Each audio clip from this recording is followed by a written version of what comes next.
Покрај инвестирањето во современување на училиштата на територија на општина Карпош, дефинитивно најдинамичната општина во Македонија води голема грижа кога станува збор за негување на спортот, културата и традицијата. Што е ова денес што се случува во Основното училиште Петар Попарсов? Денеска го имаме тоа задоволство да го отвориме 15-тиот јубилеен меѓународен детски фолклорен фестивал со од цвет на цвет, соро и песна. Значи, традиционално, општина Карпош е покровител на оваа манифестација. Овој пат имаме гости, над 400 учесници, веднаш да кажам, тоа се деца од основните училишта кои ја негуваат традицијата на собствената земја. Значи, имаме гости од Полска, од Унгарија, од Србија и над 10 фолклорни асамблеи од Македонија. Во наредните 3-4 дена тоа ќе биде презентација на националната култура и традиција, на посебни концерти кои ќе се организираат кај амфитеатарот на Кеот на Вардар во 19 часот. Значи, сабота и недела тие ќе бидат два концерти кои што ќе може сите граѓани на Карпош да ги гледаат.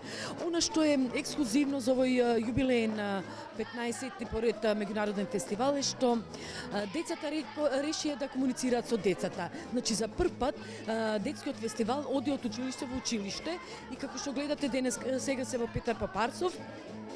После тоа одат во Јана Москоменски и пред своите другарчиња ќе ја презентираат дел од националната култура. Децата од Србија, децата од Полска, децата од Унгарија, се разбира и од Македонија. Освен тоа, би сакала да кажам дека дечињата, освен размената на културата, го зајакнуваат и другарството и пријателството. Децата ученици се сместени во домовите на македонските деца игроорци. И навистина едно позитивно дружење кое одекнува и кое добива популарност надвор од нашата земја.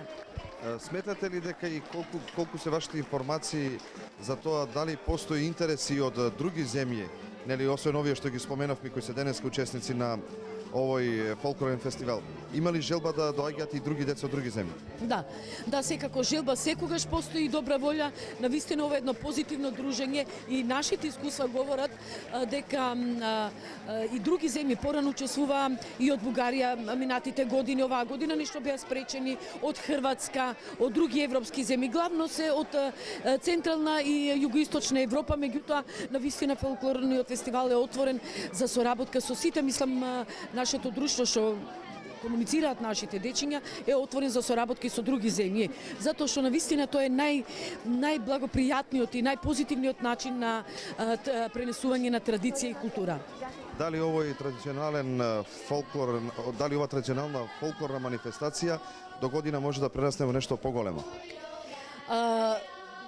Поголемо, не знам во која смисла мислите поголемо, меѓутоа во пообемно и попосетено, да, во секој случај. Јас мислам дека веќе со години назад, од година на година бројот на учесници се зголемува, значи се омасовува.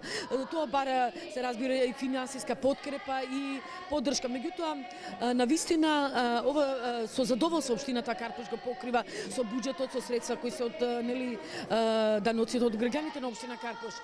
Дури за во таа насока гостите, учесници и од Македонија и од странство организираат секоја година традиционално фолклорно дефиле. Утре од Коменски почнува во 11 часот дефилето по улиците на општина Карпош. И сите граѓани ќе може да ги видат, ако не послужи времето, што е побаво. Дечињата во народни носи, со оро и со песна, ќе прошетат со улиците на Карпош и навистина ќе го пратат тој сигнал на потреба за дружење, за фолклор, за песна и за игри.